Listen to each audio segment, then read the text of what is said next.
بسم اللہ الرحمن الرحیم۔ یوٹیوب چینل شمیر BKW وائس کے معزز دیکھنے والوں کو السلام علیکم۔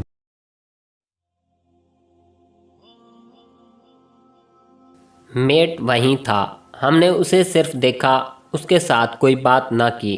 ہم نے یہ دیکھ لیا تھا کہ وہاں پھسلنے والی کوئی جگہ نہیں تھی۔ بھٹے میں کچی اینٹیں رکھی جا چکی تھیں اور آگ کی جگہوں پر آگ جلا دی گئی۔ یہ میں پہلے کہہ چکا ہوں کہ اتنی زیادہ آگ کے قریب کوئی نہیں جا سکتا۔ کنویں میں آدمی جھک کر دیکھ لیتا ہے کیونکہ اس میں آگ نہیں ہوتی، پانی ہوتا ہے۔ سورج غروب ہو چکا تھا، مزدور چلے گئے تھے، میٹ وہیں تھا اور 2 چوکیدار آ گئے تھے۔ ہم نے ٹھیکیدار خلیل الرحمن سے کہا کہ وہ رات 9 بجے میٹ کو ساتھ لے کر کرائمز برانچ پہنچ جائے۔ میں اور انسپیکٹر ٹینیسن وہاں سے ایک شک لے کر آ گئے۔ ہم دونوں کی متفقہ رائے یہ تھی کہ یہ اتفاقی یا حادثاتی موت نہیں، بھیڑوں کا رکھوالا بھیڑیا۔ ہم دونوں انسپیکٹر رات 10 بجے اپنے ہیڈ کوارٹر پہنچے۔ ٹھیکیدار اور اس کا میٹ ہمارے انتظار میں بیٹھے تھے۔ ہم نے انہیں 9 بجے کا وقت دیا تھا اور ہم 1 گھنٹہ لیٹ پہنچے۔ یہ ہم نے اس لیے کیا تھا کہ یہ ہمارا طریقہ کار تھا۔ مشتبہوں کو ہم کئی گھنٹے انتظار میں رکھا کرتے تھے تاکہ وہ ذہنی طور پر نڈھال ہو جائیں۔ یہ تو ہم نے ٹھیکیدار پر مہربانی کی تھی کہ ہم صرف 1 گھنٹہ لیٹ آئے تھے۔ پہلے ہم نے ٹھیکیدار کو اپنے پاس بٹھایا۔ ہمارے کچھ تعارفی قسم کے سوالوں کے جواب میں اس نے جمیل کے متعلق وہی باتیں بتائیں جو جمیل کی ماں بتا چکی تھی۔ جناب عالی، اس نے کہا، مجھے اس لڑکے کے مرنے کا اتنا زیادہ غم ہے جس کا آپ اندازہ نہیں کر سکتے۔ بیچارہ یتیم تھا اور چھوٹے بھائی کا اور بیوہ ماں کا سہارا تھا۔ میں خدا کا شکر ادا کرتا ہوں کہ اس کی ذات باری نے مجھے اتنا دیا ہے کہ میں اس لڑکے کو نوکری پر لگا کر خاصی زیادہ تنخواہ دیتا رہا۔ بڑا شریف اور قابل اعتماد لڑکا تھا۔ اس کی موجودگی میں مجھے حساب کتاب اور روپے پیسے کی طرف سے بے فکری رہتی تھی۔ میں اسے اپنی جوان بیٹی کے ساتھ کالج تانگے پر بھیج دیا کرتا تھا۔ یہی لڑکا میری بیٹی کو کالج سے واپس لاتا تھا۔ خدا کی قسم میں اس کی ماں کا سامنا نہیں کر سکتا۔ اس نے اپنے بیان کا یہ حصہ رونی سی صورت بنا کر ہمیں سنایا۔ ایسے لگتا تھا جیسے ابھی رو پڑے گا۔ آپ نے اس کی ماں کو 5,000 روپیہ دیا تھا؟ میں نے کہا۔ یہ رقم اس نے نہیں لی، پھر آپ نے اس میں 3,000 کا اضافہ کر دیا۔ اس نے یہ رقم بھی نہیں لی، پھر آپ نے اسے دھمکی دی کہ تم دوسرے بیٹے سے بھی ہاتھ دھو بیٹھو گی۔ آپ نے اسے یہ دھمکی کیوں دی تھی؟ نہیں جناب، اس نے ذرا گھبراہٹ کے لہجے میں کہا، میں نے اسے ایسی کوئی دھمکی نہیں دی، بلکہ میں نے تو یہ کہا تھا کہ تمہارا دوسرا بیٹا میٹرک پاس کر لے تو میں اسے اپنے ساتھ اتنی تنخواہ پر لگا لوں گا جتنی تنخواہ پر جمیل کو لگا رکھا تھا۔ اصل بات یہ ہے جناب، بیچاری ماں ہے اور اس کا جوان بیٹا مر گیا ہے۔ اس پر تو پاگل پن کے دورے پڑتے ہیں۔ اسے شک ہے کہ اس کے بیٹے کو کسی نے اٹھا کر آگ میں پھینک دیا تھا۔ بار بار تھانے کی طرف دوڑتی تھی۔ میں سمجھتا ہوں کہ میں ہی اس کا والی اور وارث ہوں۔ اس عورت کو میں تنہا نہیں چھوڑ سکتا۔ ہو سکتا ہے میں نے اسے تھانے سے روکنے کے لیے کوئی سخت بات کہہ دی ہو جسے اس نے دھمکی سمجھا ہو۔ میں نے خود ہی پولیس کو اطلاع دے کر موقع پر بلا لیا تھا۔ سب انسپکٹر صداقت صاحب نے بڑی محنت سے تفتیش کی تھی۔ انہوں نے بھی اپنے ذہن میں یہ شک رکھ کر تفتیش کی تھی کہ کسی نے جمیل کو آگ میں دھکیلا ہوگا۔ جمیل بیچارے کو بٹھے پر آئے ابھی 4 ہی دن گزرے تھے۔ یہاں اس کی کسی کے ساتھ کیا دشمنی ہو سکتی تھی؟ جمیل آپ کے دوسرے کاروبار میں کام کرتا تھا؟ انسپیکٹر ٹینیسن نے پوچھا۔ اسے آپ نے بٹھے پر کیوں بھیج دیا تھا؟ یہ ایک عارضی تبدیلی تھی، اس نے جواب دیا۔ بٹھے کا منشی 7-8 دنوں کے لیے چھٹی پر چلا گیا تھا۔ پیچھے جو میرے ملازم ہیں وہ پیسوں میں گڑبڑ کر دیتے ہیں۔ بٹھے کی آمدنی اچھی خاصی ہے، بد دیانت ملازم جتنے پیسے چاہے مار سکتا ہے۔ یہ منشی جو چھٹی پر چلا گیا تھا دیانت دار آدمی ہے۔ میں نے اس کی جگہ جمیل کو بھیج دیا کہ یہ بھی اسی جیسا دیانت دار اور میرے گھر کا اپنا فرد ہے۔ کیا یہ منشی پہلے کبھی چھٹی گیا تھا؟ انسپیکٹر ٹینیسن نے پوچھا۔ شاید، مجھے ہو سکتا ہے۔ اس کی زبان ہکلا گئی، پھر ذرا سنبھل کر بولا، میں یہ پوچھ کر بتاؤں گا۔ اس سوال پر اس کا جو رد عمل اس کے چہرے پر اور اس کے انداز میں ظاہر ہوا وہ ہمارے لیے ایک واضح اشارہ تھا۔ میں نے ذہن میں رکھ لیا کہ اس منشی کو بھی پوچھ گچھ کے لیے بلانا ہے۔ हम दोनों इंस्पेक्टरों ने उस पर इस तरह मुख्तलिफ सवाल फेंकने शुरू कर दिए जैसे तीर बरसाए जाते हैं। मैं सवाल और जवाब का ये सिलसिला बयान नहीं कर रहा क्योंकि ये बयान हो ही नहीं सकता। ठेकेदार की ये हालत हो गई कि उसकी ज़बान लड़खड़ाने लगी। उसे ये भी याद न रहा कि वो पहले क्या कह चुका है। हम अभी ये नहीं कह सकते थे कि जमील को उसके हुक्म से आग में फेंका गया है, लेकिन हमारा ये शक पुख्ता हो गया था कि जमील पाँव फिसलने से आग में नहीं गिरा बल्कि उसे गिराया गया था। खलीलुर रहमान साहब, मैंने कहा, मैं आपको एक बरादराना मशवरा देता हूँ। आपके पास सिर्फ ये वक्त है कि आप सच्ची बात बता देंगे तो आपको इसका सिला मिल जाएगा। हमें दूसरों से सच बात मालूम हुई तो फिर आप नहीं जानते कि आपका अंजाम क्या होगा। आप सब कुछ जानते हैं। ये भी जान लें कि इस केस की तफ्तीश CIA कर रही है। अभी तो आपके साथ बाइज्जत तरीके से बातें हो रही हैं। कोशिश करें कि हम दूसरा तरीका अख्तियार करने पर मजबूर ना हो जाएं। आपके दिल में शक क्या है जनाब? उसने पूछा। शक नहीं जनाब, मैंने कहा। शक नहीं, यकीन। हम एक यकीन को सामने रखकर बात कर रहे हैं। जमील को आग में गिराया गया है और उसका आपको अच्छी तरह इल्म है। लेकिन हजूर, उसने खुशियाने से लहजे में कहा, इसकी कोई वजह भी तो होनी चाहिए। वजह आप बताएंगे ठेकेदार साहब, मैंने कहा। दौलत का नशा इतना बड़ा है कि जहन और दिल से खुदा को भी निकाल देता है। एक वजह यह है कि इस लड़के ने आपकी बेटी के साथ दस्तराजी की होगी या आपकी बेटी उस लड़के के साथ काबिल एतराज़ हद तक बेतकल्लुफ़ हो गई होगी और आपने इन दोनों को काबिल एतराज़ हालत में देख लिया होगा। ठेकेदार ने इस बात पर नाचना कूदना शुरू कर दिया। वो कहता था कि आप मेरी बेटी को ऐसा बदचलन न कहें। वो ये भी कहता था कि मैं जमील के चाल चलन के बारे में ऐसी कोई बात गवारा नहीं कर सकता। फिर दूसरी बात यह है, मैंने कहा, आपका मेट और कोई दूसरा आदमी भट्ठे से पैसे मारते होंगे और जमील उनके लिए रुकावट बन गया होगा और हो सकता है इसने किसी को पकड़ भी लिया हो और कहा हो कि वो इसकी रिपोर्ट आपको देगा। जमील को खामोश करने का तरीका इन लोगों ने ये इख्तियार किया कि उसे आग में धकेल दिया। इस बारे में मैं कुछ नहीं कह सकता, ठेकेदार ने कहा। मैं खुद भी जासूसी करूंगा और आप भी तफ्तीश करें। ठेकेदार साहब, मैंने कहा, आप सोसाइटी के मुअज़्ज़ज़ फ़र्द हैं। हम चाहते हैं कि आपकी इज्जत कायम रहे। हम आपको कल शाम तक मोहलत देते हैं। अपना भला बुरा सोच लें और आपके दिल में कोई बात है तो वो बता दें। अब आप चले जाएं। दौलत का नशा, ठेकेदार की बेटी। ठेकेदार के जाने के बाद हमने उसके मेट को बुलाया। वो 35-36 साल का छरीरे बदन का आदमी था। उसका अंदाज बता रहा था कि वो शरीफ आदमी नहीं। इससे हमने पूछा कि वो कब से इस भट्ठे पर काम करता है। खलीलुर रहमान का ये भट्ठा खासा पुराना था और ये मेट इस भट्ठे पर तकरीबन 10 सालों से था। उसने अपना नाम सिराजुद्दीन बताया, लेकिन वो सागरी के नाम से मशहूर था। एक बात जहन में रख लो सागरी, मैंने कहा, झूठ बोलोगे तो पिस जाओगे। ये दौलतमंद लोग अपने जुर्म और गुनाह अपने मुलाजमों के खाते में डाल दिया करते हैं। तुम्हारे ठेकेदार साहब भी कुछ ऐसी ही हरकत करते नजर आते हैं। कोई ख़ास बात है तो पहले ही बता दो, हमें सब कुछ मालूम हो जाएगा, फिर तुम हमारे शिकंजे से नहीं निकल सकोगे। ये बताओ कि जमील को ठेकेदार ने दूसरे कामों से हटाकर भट्ठे पर क्यों लगा दिया था? भट्ठे का मुंशी चला गया था, उसने जवाब दिया। उसकी जगह जमील आया था। मुंशी कब से इस भट्ठे पर है? 6-7 सालों से, उसने जवाब दिया। वो पहले भी कभी छुट्टी गया है? मेरा ख्याल है, उसने सोचकर जवाब दिया, 3 साल पहले छुट्टी गया था। क्या उस वक्त भी ठेकेदार ने जमील को या किसी और को इसकी जगह भट्ठे पर भेजा था? नहीं आलीजाह, उसने जवाब दिया, ऐसी कोई ज़रूरत नहीं थी। भट्ठे पर कौन पैसे खाता है? मैंने पूछा। कोई भी नहीं आलीजाह, उसने जवाब दिया। बाकायदा कैश मेमो बनते हैं, पैसे मारने का सवाल ही पैदा नहीं होता। पैसे तुम मारते हो, मैंने उसे भड़काने के लिए झूठ बोला। इसलिए ठेकेदार ने जमील को भट्ठे पर भेजा था। क्या ये ठेकेदार साहब कहते हैं? उसने पूछा। ठेकेदार साहब बहुत कुछ कहते हैं, मैंने कहा। ठेकेदार ने सिर्फ यही एक बात नहीं बताई, वो तुम्हारी और करतूत भी बता रहा है। मैं तुम्हें पहले कह चुका हूँ कि उन दौलतमंद ठेकेदारों और जागीरदारों की वफादारी बड़ी ख़तरनाक होती है। ये लोग अपने गुनाहों पर पर्दा डालने के लिए अपने वफादार नौकरों और मज़ारों को आगे कर देते हैं। अगर तुम कोई बात अपने दिल में छुपाए हुए हो तो वो हमें बता दो। मैंने उसके चेहरे पर नुमायां तब्दीली देखी।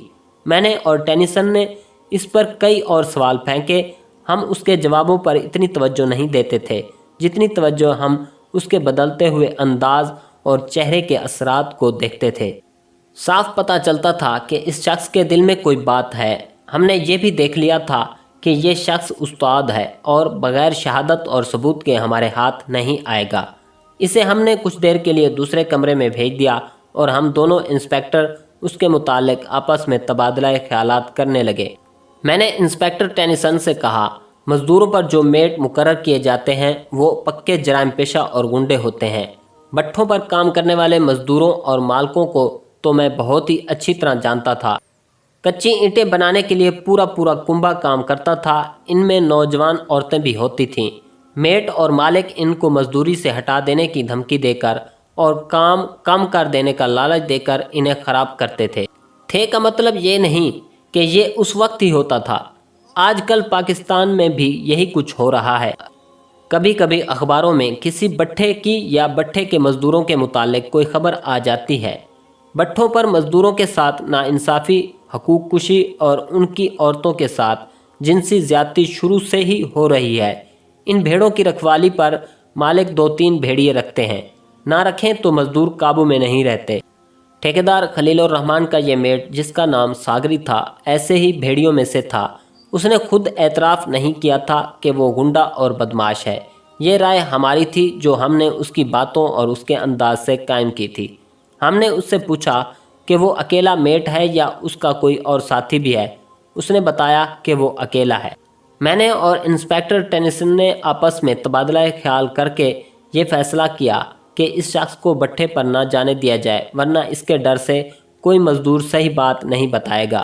हमने अगले रोज़ भट्ठे पर जाना और वहाँ से मज़दूरों से तफ्तीश करनी थी। सागरी को दूसरे कमरे से बुलाकर हमने फिर अपने सामने बिठा लिया और उससे पूछा कि जमील इखलाक और चाल चलन के लिहाज से कैसा था। उसने जवाब दिया कि ठीक ठाक था, अपने काम से काम रखता था। उसने ये भी कहा कि जमील ठेकेदार साहब के दूर के रिश्तेदारों में से था, इसलिए सब उसकी इज़्ज़त करते थे। मैंने अपने शक की बिना पर इससे पूछा कि ठेकेदार की बेटी के साथ जमील का क्या चक्कर चल रहा था। मुझे बिल्कुल इल्म नहीं था कि कोई चक्कर था भी या नहीं। ये बात उगलवाने का एक अंदाज़ था। मैं सागरी को ये तासुर दे रहा था कि मुझे सब कुछ मालूम है। मैं इस मामले में कुछ भी नहीं जानता आलिजा, सागरी ने जवाब दिया। लड़का उनका अपना था, उनके घर भी जाता था और लड़की के साथ कॉलेज भी जाता था और आता भी था। मैंने कभी कोई बात नहीं सुनी। और लड़की के मुतालिक क्या ख्याल है, मैंने पूछा। लड़की पर्दा नशीन है, उसने जवाब दिया। बुरके में कॉलेज जाती है और मैंने सुना है कि घर से बाहर नहीं निकलती। मैं आपको एक बात बताता हूँ आलिजा, ठेकेदार साहब के अपने ख़ानदान की औरतें ही नहीं बल्कि उनकी सारी रिश्तेदार औरतें पर्दे में रहती हैं और सही मायनों में शरीफ औरतें हैं। ठेकेदार साहब को अचानक दौलत मिल गई। उन्होंने तो शराब भी पीनी शुरू कर दी और दूसरी अयाशियों में पड़ गए, लेकिन इनकी औरतें जैसे पहले थीं वैसी ही अब हैं। जमील जब भट्ठे में गिरा तो उस वक्त तुम उसके साथ थे? मैंने उससे पूछा। क्या तुमने उसे रोका नहीं था कि आगे ना जाओ? हाँ आलिजा, उसने कहा। मैंने उसे रोका था, लेकिन पीछे हटते उसका पाँव ऐसा फिसला कि वो गिर पड़ा और जल गया। मेरा ख्याल है कि उसे भट्ठे की आग देखने का शौक़ था। मैंने पहले बताया है कि बेशुमार सवाल और जवाब के ज़रिए हम जान चुके थे कि ये शख्स पक्का बदमाश है। उसके बावजूद हमने उस पर सवालों की एक और बौछार कर दी।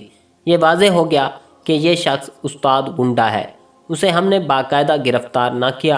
ड्यूटी वाले ASI से कहा कि इसे हेड क्वार्टर में ही रखा जाए और इधर उधर ना होने दिया जाए। एक पर्दा उठ गया। अगले रोज़ सुबह 8 साढ़े 8 बजे हम भट्ठे पर चले गए।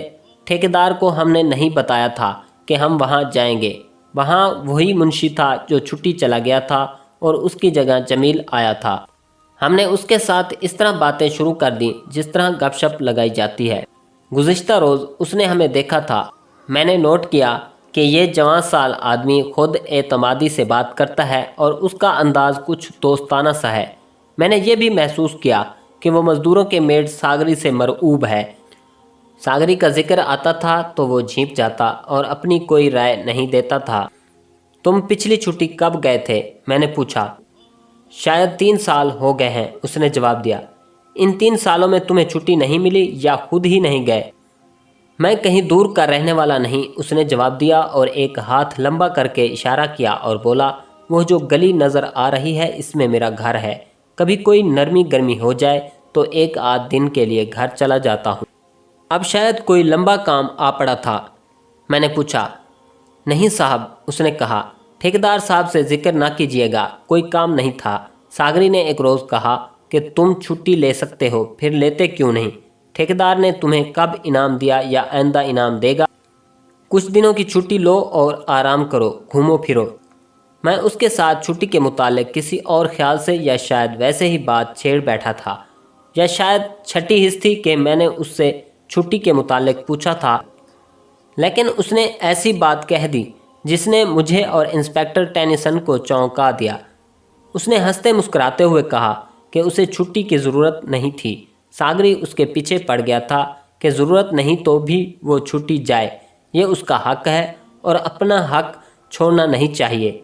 उसने बताया कि सागरी ने उसे कहा था कि वो उसे ठेकेदार से छुट्टी ले देगा। सागरी ने उसे 1 हफ्ते की छुट्टी ले भी दी। मैंने कहा, चलो अच्छा है। मुंशी ने कहा, सैर सपाटा और आराम करके मैं छुट्टी गुजार आया, लेकिन जमील आग में गिरकर राख हो गया तो मुझे बहुत अफसोस हुआ। ना मैं छुट्टी जाता, ना उसे मेरी जगह भट्ठे पर भेजा जाता। वो तो सादगी में ये बात कह गया, लेकिन मेरा जहन इस इंकशाफ पर अटक गया कि इसे सागरी ने छुट्टी भिजवाया था। इससे यही जाहिर होता था कि मुंशी को छुट्टी भिजवाना जमील के कत्ल की साजिश की एक कड़ी थी। इस बहाने जमील को भट्ठे पर लाना और उसे आग में फेंकना था। हमें अब इस सवाल के जवाब की ज़रूरत थी कि यह साजिश और प्लानिंग अकेले सागरी की थी या उसमें ठेकेदार खलीलुर रहमान भी शामिल था। मुंशी ने महसूस नहीं किया था कि उसने कितनी अहम बात कह दी है। मैंने और टेनिसन ने इससे कुछ बातें पूछीं, लेकिन उसकी ज़बान से हमें अपने सवाल का जवाब ना मिला। तुम तो बड़े काम के आदमी हो यार, मैंने मुंशी की पीठ पर थपकी देते हुए कहा। मेरा ख्याल है कि ये भट्ठा तुम ही चला रहे हो। सागरी तो गुंडागर्दी के सिवा कुछ भी नहीं करता होगा। इस तरह मैंने उसे खूब हवा दी ताकि वो कुछ और उगल दे। इंस्पेक्टर टेनिसन ने भी उसे दानिशमंद और न जाने क्या क्या खिताब दे डाले। एक बात बताओ इदरीस, मैंने उसे कहा, जमील को मरे 2 महीने हो गए हैं। तुम छुट्टी से वापस आए तो तुमने यहाँ के मजदूरों से पूछा होगा कि जमील आग में कैसे गिरा था। तुमने सागरी से भी पूछा होगा, यहाँ के लोग क्या कहते हैं? सब हैरान थे, मुंशी ने जवाब दिया। हैरान इस पर कि वो आग में गिरा कैसे? इतनी ज़्यादा आग के करीब कोई नहीं जा सकता। सागरी कहता था कि जमील बेवकूफ़ लड़का था। एक और बात इदरीस, मैंने कहा, ये बात भी तुम ही बता सकते हो। क्या ऐसी बात तो नहीं हुई थी कि जमील ने यहाँ किसी लड़की पर हाथ रखा हो और सागरी उस लड़की को अपनी मलकियत समझता हो? अब मेरी एक बात सुन ले साहब, मुंशी ने कहा। पहली बात तो ये है कि मुझे इस बारे में कुछ भी मालूम नहीं, किसी ने मुझे ऐसा वाक़या नहीं सुनाया। दूसरी बात यह है कि सागरी के बारे में यहाँ कोई आदमी अपनी ज़बान नहीं खोलेगा। मैं भी इससे डरता हूँ। कहाँ है सागरी? इंस्पेक्टर टेनिसन ने पूछा। वो भी आ जाएगा, मुंशी ने जवाब दिया। 10 साढ़े 10 बजे आया करता है। वो अब नहीं आएगा, इंस्पेक्टर टेनिसन ने कहा। वो गिरफ्तार हो चुका है, हमारी हवालात में बंद है। मुंशी ने आंखें फाड़कर टेनिसन के मुंह पर नज़रें जमा दी। हैरान मत हो इदरीस, मैंने उसे कहा, सागरी को हमने गिरफ्तार कर लिया है। इंस्पेक्टर टेनिसन ने मुझे अलग करके कहा कि सागरी के मुतालिक अब किसी शक की गुंजाइश नहीं रही कि वो इस वारदात में मुलविस है। मुंशी ठीक कहता है कि सागरी की मौजूदगी में कोई मजदूर उसके खिलाफ बयान नहीं देगा, ना ही कोई सच्ची बात बताएगा। उसका तरीका यह है कि सागरी को हथकड़ी लगाकर भट्ठे पर लाया जाए ताकि सबको यकीन हो जाए कि इसका मेट गिरफ्तार हो गया है। मुझे उसकी ये तजवीज़ अच्छी लगी, लेकिन मुझे अच्छा नहीं लगता था कि इसी वक्त अपने ऑफिस जाएं और उसे हथकड़ी लगाकर ले आएं। वो कहाँ का मुआज़िज़ आदमी है मलिक, टेनिसन ने कहा। हेड कांस्टेबल को भेजते हैं कि इसे हथकड़ी लगाकर ले आए। बाद में उसके खिलाफ कोई शहादत ना मिली तो छोड़ देंगे। हमारे साथ एक हेड कांस्टेबल और एक कांस्टेबल था जो हमारी जीप का ड्राइवर भी था। मैंने उन्हें बुलाया और कहा कि सागरी को हथकड़ी लगाकर ले आएं।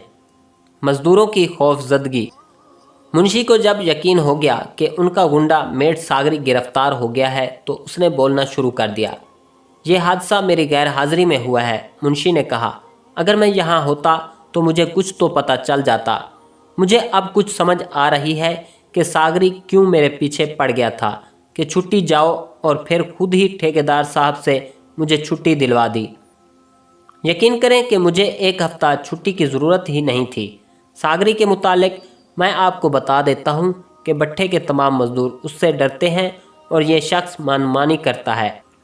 मुंशी ने यह भी बता दिया कि ये दिल्ली के कौन से इलाके में रहता है और किस महल्ले और गली में इसका घर है। मैंने मुंशी से पूछा कि हमें ऐसी बातें कौन बता सकता है कि भट्ठे में कच्ची ईंटें रखी जा चुकी थीं और आग भी जला दी गई थी, तो उस वक्त कौन कौन यहाँ था। ये तो मैं जानता था कि कच्ची ईंटें बनाने वाले मजदूर भट्ठे से कुछ दूर और गहराई में होते हैं। मुंशी ने 5 आदमियों के नाम लिए। मेरे कहने पर उसने उन आदमियों को बुला लिया। मैंने उनमें से एक को अलग कर लिया। हमसे डरने की ज़रूरत नहीं मेरे भाई, मैंने कहा। ये बताओ कि जब जमील आग में गिरा उस वक्त तुम कहाँ थे। इस गरीब से आदमी का रद्द-ए-अमल ये था कि इसके चेहरे पर बेबसी साफ नज़र आने लगी और उसने इधर उधर देखा और फिर मेरी तरफ यूं देखा जैसे रो पड़ेगा। ये इल्तजा उसके चेहरे पर लिखी हुई थी कि जनाब मुझसे कुछ ना पूछें। मैंने कहा है डरो नहीं। मैंने कहा, जिससे तुम डरते हो वो गिरफ्तार हो चुका है, अभी तुम्हारे सामने आ जाएगा और तुम जो भी बात बताओगे वो किसी को नहीं बताई जाएगी। फिर भी वो खामोश रहा। मैं उस पर पुलिस वाला रोब झाड़ना नहीं चाहता था। बड़ी ही मुश्किल से उसने बताया कि वो फलां जगह खड़ा था और उसने जमील को सागरी के साथ भट्ठे की खंदक के साथ साथ जाते देखा था। उसने ये भी बताया कि 3 और मजदूर वहाँ काम कर रहे थे और सागरी ने पीछे मुड़कर देखा और सबको डांट कर कहा था कि यहाँ खड़े क्या कर रहे हो, उधर चले जाओ। वो आदमी हटे तो फौरन बाद सागरी ने शोर मचाया कि लड़का आग में गिर पड़ा है। ये सब आदमी दौड़े गए। जब ये मजदूर मुझे ये बातें बता रहा था तो उसकी ज़बान रुक रुक कर चलती थी, और जब उसने बताया कि वो भी दौड़ा गया और जमील को आग में जलते देखा तो उस मजदूर की ज़बान रुक गई। उसके आगे वो कुछ भी ना कह सका। उसका चेहरा जर्द हो गया, होंठ कांपने लगे और मैंने देखा कि उसके हाथ भी कांप रहे थे। मुझे याद है कि इंस्पेक्टर टेनिसन ने मुझे अंग्रेज़ी में कहा कि इस शख्स को बिठा दो और इसे पानी पिलाओ, वरना ये बेहोश होकर गिर पड़ेगा। यह गरीब आदमी इस मंज़र को बयान करने की हिम्मत नहीं रखता था जब जमील इतनी हौलनाक आग में जल रहा था। मैंने उसे बैठने को कहा और मुंशी से कहा कि इसे पानी पिलाए। मैंने उसे बहुत तसल्ली दी। उसने पानी पीकर मेरे आगे हाथ जोड़े। हजूर, उसने कांपती हुई आवाज़ में कहा, मुझसे और कुछ न पूछें। फिर मैंने इन तीनों आदमियों को बारी बारी अलग किया और वही सवाल पूछे जो इस मजदूर से पूछे थे, और हर एक का रद्द-ए-अमल वही था जो पहले मजदूर का था। उन्होंने भी बताया कि सागरी ने उन्हें डांट कर वहाँ से हटा दिया था। मैंने उनसे पूछा कि उस वक्त सागरी और जमील किस तरह चल रहे थे, यानी आगे पीछे या साथ साथ। उन्होंने बताया कि जमील आग की तरफ था और सागरी उसके दूसरी तरफ के पहलू के साथ चल रहा था। मैंने उनसे सागरी के मुतालिक कुछ और बातें पूछी तो सब ने गोलमोल से जवाब दिए। साफ पता चलता था कि वो डर के मारे कुछ बताना नहीं चाहते। इतने में ठेकेदार आ गया और सीधा हमारे पास आकर इस तरह हरकतें और बातें करने लगा जैसे हमारा लंगोटिया यार या बेतकल्लुफ़ दोस्त हो। आप यहाँ से गायब हो जाएं। मैंने कहा, यहाँ रहूँ तो कोई हर्ज तो नहीं। उसने बेतकल्फ़ी से कहा और उसके साथ ही पूछा, मेरा वो आदमी वापस नहीं आया? आपने उसे तफ्तीश के लिए मेरे साथ अपने हेडक्वार्टर में बुलाया था। वो अभी आ जाएगा। इंस्पेक्टर टेनिसन ने कहा, आप यहाँ से फ़ौरन चले जाएं। जब हमें ज़रूरत महसूस होगी आपको बुला लेंगे। फ़ौरन चले जाएं। एक बात याद रखना ठेकेदार साहब, मैंने ज़रा दबदबे से कहा, यहाँ के किसी वर्कर से आपने ये नहीं पूछना कि हमने उससे क्या पूछा है और उसने क्या जवाब दिए हैं। किसी वर्कर को ये नहीं बताना कि वो क्या जवाब दे और किस सवाल पर खामोश रहे। अगर आपने किसी वर्कर पर इस तरह का दबाव या असर डाला तो हम आपको गिरफ्तार कर लेंगे। ठेकेदार सर झुकाए हुए चला गया। ان 3-4 مزدوروں سے ہمیں 2 اور آدمیوں کا پتہ چلا کہ وہ بھی یہاں موجود تھے۔ ہم نے انہیں بلایا اور دانستہ وقت ضائع کرنے لگے۔ ہمیں ساگری کا انتظار تھا، اسے لانے کے لیے جیپ گئی تھی۔ کچھ دیر بعد اسے لے آئے۔ ہم نے اسے ساتھ لیا اور ویسے ہی ٹہلتے ٹہلتے بٹھے کے ارد گرد گھومنے پھرنے لگے۔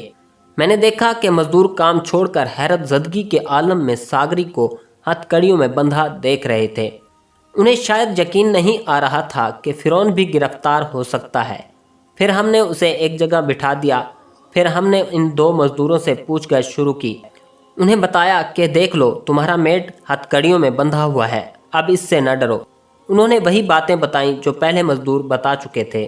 ایک مزدور نے تو یہ بھی بتایا کہ اسے یقین تو نہیں، لیکن اسے ایسے لگا تھا جیسے ساگری نے لڑکے کو آگ میں دھکیلا ہو۔ وہ یقین اور شک کے درمیان بات کر رہا تھا۔ بہرحال اس بات سے یہ یقین ہو گیا کہ ساگری جمیل کو آگ کے بہت قریب لے گیا تھا۔ ہمیں کوئی ایسی شہادت تو نہ ملی کہ ساگری نے جمیل کو آگ میں دھکیلا تھا۔ یہ شک پختہ ہو گیا کہ جمیل کو جلانے میں ساگری کا ہاتھ ہے۔ اس کے بعد ہم نے مختلف مزدوروں سے ساگری کے متعلق پوچھنا شروع کیا تو انہوں نے اس کے سارے اعمال سے پردہ اٹھانا شروع کر دیا۔ وہ تو ایسے لگتا تھا جیسے بھرے بیٹھے ہوں۔ انہوں نے بہت سی باتیں بتائیں۔ کچھ باتیں جو میں پہلے بتا چکا ہوں، ان میں ایک نئی بات کا یہ اضافہ ہوا کہ وہ ہر مزدور سے 5 روپے فی مزدور ماہانہ کمیشن لیتا تھا۔ بعض پورے کنبے مزدوری کرتے تھے، ان سے بھی 5 روپے فی کس لیتا تھا۔ مثلا ایک کنبے کے 5 بڑے افراد اور 2 بچے ہیں جو ایک اینٹ اٹھا سکتے ہیں، تو وہ بچوں کے بھی 5 روپے اور بڑوں کے بھی 5 روپے وصول کرتا تھا۔ یہ بھی ذہن میں رکھیں کہ اس وقت کے 5 روپے آج کے 100 روپے کے برابر تھے۔ مزدوروں کی نوجوان لڑکیوں کو وہ اپنی زر خرید لونڈیاں سمجھتا تھا۔ انسپیکٹر ٹینیسن نے مجھے یاد دلایا کہ گزشتہ رات ساگری سے پوچھا تھا کہ وہ اس وقت جمیل سے کتنی دور تھا جب جمیل آگ میں گرا تھا۔ جمیل نے جواب دیا تھا کہ وہ اس سے دور تھا اور اس نے جمیل کو آگے جانے سے منع کیا تھا، اور جمیل پیچھے ہٹنے لگا تو اس کا پاؤں پھسل گیا اور وہ آگ میں جا پڑا۔ لیکن اب ہر وہ مزدور جس نے انہیں دیکھا تھا وہ بتا رہا تھا کہ ساگری جمیل کے پہلو کے ساتھ لگا ہوا جا رہا تھا۔ ایک مزدور نے تو اس شک کا بھی اظہار کر دیا تھا کہ ساگری نے جمیل کو ہلکا سا دھکا دیا تھا۔ ہم نے وہاں سے جو کچھ حاصل کرنا تھا وہ بہت حد تک حاصل کر لیا تھا۔ آدھا دن وہیں گزر گیا تھا۔ ہم نے ساگری کو گاڑی میں بٹھایا اور واپس اپنے ہیڈ کوارٹر میں آ گئے۔ ساگری کو تفتیش کے کمرے میں بٹھا کر کہا کہ وہ اقبال جرم کر لے۔ اس نے وہی جواب دیا جو ملزم دیا کرتے ہیں کہ وہ بے گناہ ہے، اور وہ اقبالی جرم کس جرم کا کرے۔ ہم نے اسے حوالات میں بند کر دیا۔ ہم دوسرے طریقے سے اس کی زبان کھلوا سکتے تھے، لیکن اس کے متعلق پولیس کی رپورٹ لینا بہتر سمجھا۔ یہ تو پتہ چل گیا تھا کہ وہ کون سے علاقے کا رہنے والا ہے۔ یہ پرانی دلی کا علاقہ ہے۔